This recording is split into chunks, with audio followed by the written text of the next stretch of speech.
আসসালামু আলাইকুম। শুরু করতে যাচ্ছি নতুন একটি ব্লগ দুপুর থেকে। আশা করি ব্লগটি আপনাদের সবার ভালো লাগবে। সবাই দেখেই বুঝতে পেরেছেন যে আমি কি রান্না করতে যাচ্ছি। আমি রান্না করতে যাচ্ছি ভুড়ি। তো আমি কেমন করে ভুড়ি রান্না করি আপনাদের সাথে শেয়ার করব। প্রথমে আমি তেজপাতা গরম তেলে দিয়ে নিয়েছি। এবার আমি কিছু পেঁয়াজ কুচি দিয়ে দিলাম। অবশ্য পেঁয়াজ বাটাও দিব। তো আমি পেঁয়াজ কুচিটা ভালো করে আমি ভেজে নিব। আর এদিকে কি মশলা আছে, জিরা বাটা, ধনিয়া বাটা, রসুন বাটা আর আদা বাটা, আর আরও আছে মরিচ বাটা, পেঁয়াজ বাটা, এগুলো সবই কিন্তু এর ভিতর দিব। তো আপনারা কিন্তু যদি নগদে বেটে নেন তাহলে কিন্তু খুব ভালো টেস্টটা আসে। আর আমি পেঁয়াজের ভিতর প্রথমেই কিন্তু আমি মরিচটা দিয়ে দেবো, যেহেতু মরিচে কিন্তু একটা কাঁচা ঘ্রাণ আসে।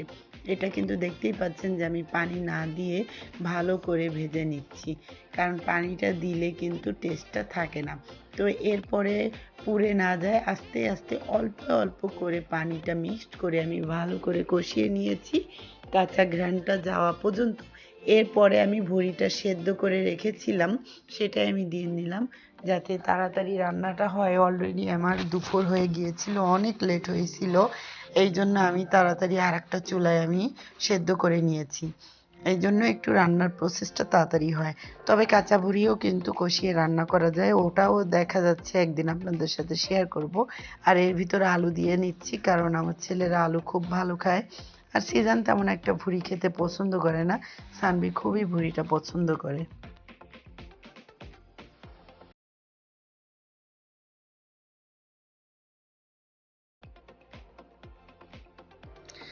ভালো করে আমি ভুঁড়িটা কষিয়ে নিলাম। যেহেতু আমি কাঁচা আলু দিয়েছি, এটা ভালো করে কষিয়ে নিলাম যে আলুটা যাতে গলে যায়। আর আমি পানি দিয়ে নিচ্ছি, ঝোলের পানি, যেহেতু ভুঁড়িটা আগে থেকেই সেদ্ধ করে নিয়েছিলাম, বেশি একটা পানির প্রয়োজন হবে না। যেইটুকু লাগে সেইটুকু কিন্তু আমি পানি অ্যাড করতেছি, কারণ এটা আর সিদ্ধ করার জন্য বাড়তি দেয়া লাগবে না। আর এদিকে যে ফোড়ানিটা আমি দিই সেটাই কিন্তু আমি দিয়ে দিলাম, যেহেতু আমি গোশে যেটা দিই সেটাই কিন্তু ভুঁড়িতে দিলাম। তো অলরেডি অনেক সেন্ট আসতেছে, যেটা আপনারা আসলে শুনতে পারতেছেন না।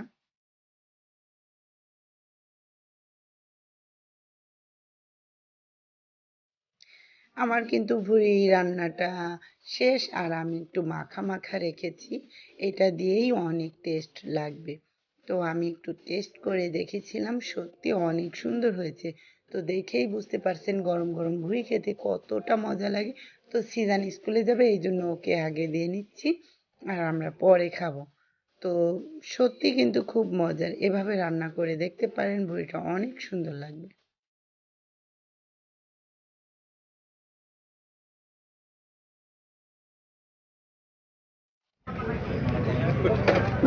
আরে হচ্ছে ডিম সেদ্ধ মশলা দিয়ে।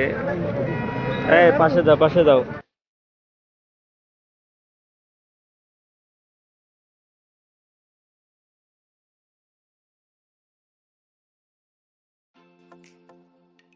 এই যে ডিম ঘোটা। আপনাদের আগের ব্লগে বলছিলাম যে ডিম ঘোটা দেখাবো। তো এটা কিন্তু নিউ মার্কেটের পাশে 7-7 সামনে। সবাই এনাকে অলরেডি চেনে, কারণ উনি অলরেডি ফেমাস। কারণ এখানে আমরা 17 নম্বর সিরিয়ালের পিছনে ছিলাম, ডিম ঘোটা পাওয়াই যাচ্ছিল না। তো খুব মজা। তো আপনারা এখানে এসে খেতে পারেন। তো আমার কিন্তু ভালোই লাগলো, একটু অন্যরকম। অবশ্য আমরা বাসায় কিন্তু এরকম খাই, কিন্তু মশলাটার জন্য একটু ওরকম অন্যরকম একটু টেস্ট আসে, এই আর কি। তো আমরা চান্স পাচ্ছিলাম না, তারপরেও কিন্তু উনি আমাদের জন্য দিয়েছে, যেহেতু আমাদের চ্যানেল আছে এই জন্য ফাঁকে ফাঁকে এক একটা ডিমটা দিতে পেরেছে। কারণ ডিম ঘোটার অনেক সিরিয়াল, সিদ্ধর সিরিয়াল নাই, কিন্তু ডিম ঘোটার অনেক সিরিয়াল। আর সিদ্ধ তো যখন তখন অলরেডি দেয়া যায়। ডিম খাইলা? কয়টা খাইতে পারবা? তুমি তো আছো 17 নম্বর সিরিয়ালে। ডিম খাওয়ার আরো ইচ্ছা ছিল, এখন সিরিয়ালে আছে আমরা। সিরিয়ালে কয়টা খাইছো? আমি দুইটা খাই। গাড়ি গাড়ি গাড়ি গোটাটা এই জন্যই তো সিরিয়াল।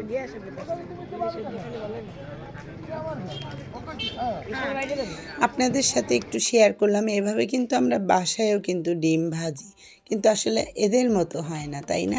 তো দেখেন, প্রথমে কিন্তু পেঁয়াজ মরিচ ওনটা ভেজে নিয়েছে, তারপরে ডিম দিয়েছে। ডিম দেওয়ার পরে এখানে একটু মশলা দিয়েছে, তারপরে কিন্তু এটা দেখতে পারতেছেন যে চাকুটা দিয়ে মানে নাড়াচ্ছে, শুধু নাড়াচ্ছে, কিন্তু ডিমটা কিন্তু আলাদা হচ্ছে না কোনোভাবেই। এটাই টেকনিক, কারণ এইভাবে আপনারা ভাজতে যাবেন হবে না। ঠিক আছে, দেখেন এটা কিন্তু কুচি কুচি করতেছে, তারপরেও কিন্তু এটা আলাদা হবে না। এই জন্য কিন্তু ডিম ঘোটা, কারণ বাসায় কিন্তু সবাই, ডিমটা ইজি ব্যাপার, কিন্তু এইভাবে আপনারা পারবেন না।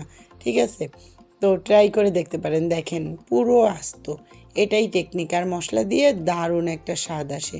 তো আপনারা খেতে পারেন, আসতে পারেন, আপনাদের দাওয়াত থাকলো। তো আবার দেখা যাচ্ছে আবারও খেতে মন চাচ্ছে। এটা আমি আগে করেছিলাম, আর মশলাটার অনেক স্বাদ।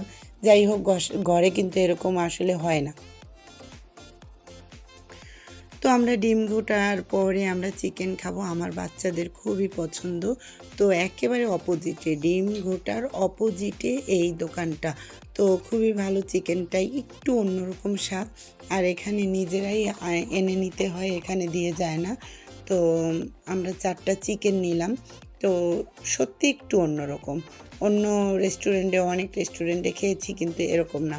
তো এখানে কিন্তু আপনারা খেতে পারেন, খুব ভালো। আর সস দিয়ে নিয়েছে, সত্যি খুব মজা, এবং আমার ছেলেরা খুব মজা করেই খাচ্ছিল। আমরা 4টা চিকেন নিয়েছি, যেহেতু আমরা মানুষ 4 জন, এর জন্য 4টা চিকেন নিয়েছি। আর এখানে আর কিছুই ছিল না যে ওইটা খাবো, আর অনেকটা রাত হয়ে গিয়েছিল, এই জন্য তেমন কিছু পাওয়া যাচ্ছে না, এটা পাওয়া গিয়েছে। তো এই তো, এই খাওয়া দাওয়ার পরে একটু ঘোরাঘুরি করলাম, ঘোরাঘুরি করে রাত 10টা বেজে গেল। তারপরে অনেক শীত ছিল যেদিন আমরা ঘুরতে বের হয়েছি। তো তারপরে আমরা বাসায় চলে আসি। তো আজকের ব্লগটি এই পর্যন্তই। কেমন লাগলো সবাই অবশ্যই কমেন্ট বক্সে জানাবেন, আর পরবর্তী ভিডিও পেতে অবশ্যই ছোট্ট একটি লাইক দিবেন, আর চ্যানেলটি যারা সাবস্ক্রাইব করেননি অলরেডি করে ফেলবেন। আল্লাহ হাফেজ, আসসালামু আলাইকুম।